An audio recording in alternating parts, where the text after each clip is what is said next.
Hello' guys, কেনেকুৱা আছে? আশা কৰোঁ ভালে আছে। আজি আকৌ আমি চব ভাই ককাই একেলগত মাছ মাৰিব গৈ আছোঁ। দেখিব পাৰে মুচৰি ৰেডি কৰিলোঁ, বাল্টি দা লৈ লৈছোঁ।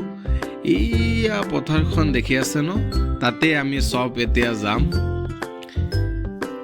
এয়া আমি এতিয়া পথাৰখনৰ মাজেৰে গৈ আছোঁ। সৰু পুখুৰীটোত পথাৰৰ মাজতে আছে এইটো। এয়াই হ'ল সৰু পুখুৰীটো। এতিয়া আমি মুচৰিটো ৰেডি কৰি আছোঁ। একচুৱেলি আমি ইমান মাছ মাৰিব নোৱাৰোঁ, মানে ফূৰ্তিত আহি গ'লোঁ মানে মাছ মাৰিবলৈ। বহুত দিনৰ পিছত চব ভাই ককাই একেলগত লগ হৈছোঁ, সেইটো কাৰণে। আপোনালোকে ভাবিব পাৰে মই ইমান কিয় হাঁহি আছোঁ। আমি ইয়াত পথাৰত প্ৰায় 10ৰ পৰা 15 মিনিটমান হৈ গ'ল।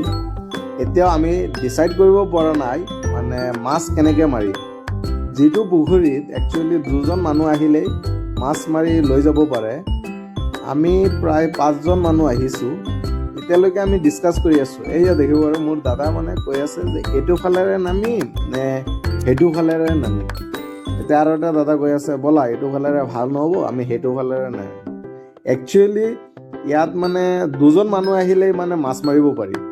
ইমান সৰু পুখুৰী নহয়, এটা মানে পথাৰৰ মাজত এটা সৰু গাঁত। কি ক'ম, ইমান হাঁহি ধেমালি হ'ল, মানে চবেই হাঁহি আছে।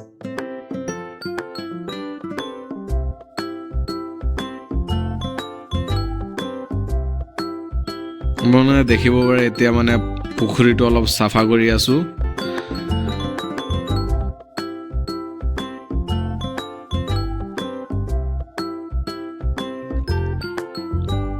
মাছ মানে ইমানো পোৱা নাই, যিমান মানে ভাবিছিলোঁ মাছ পাম। এনেই আহি গ'লোঁ আৰু। আমাৰ কাৰণে সেইটো ইম্পৰ্টেণ্ট নহয়। চব একেলগত বহুত দিনৰ পিছত লগ হ'লোঁ, আড্ডা মাৰিলোঁ, হাঁহি ধেমালি কৰিলোঁ। সেইটোৱে হ'ল আমাৰ কাৰণে মেইন।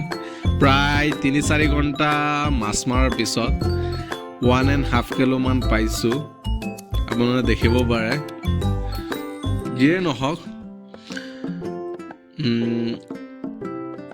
পথাৰৰ মাছ টেষ্টটো অলপ বেলেগেই হ'ব, উইদাউট কেমিকেল, পেষ্টিচাইড, লোকেল মাছ হয়। Thank you all for watching this video. Thank you.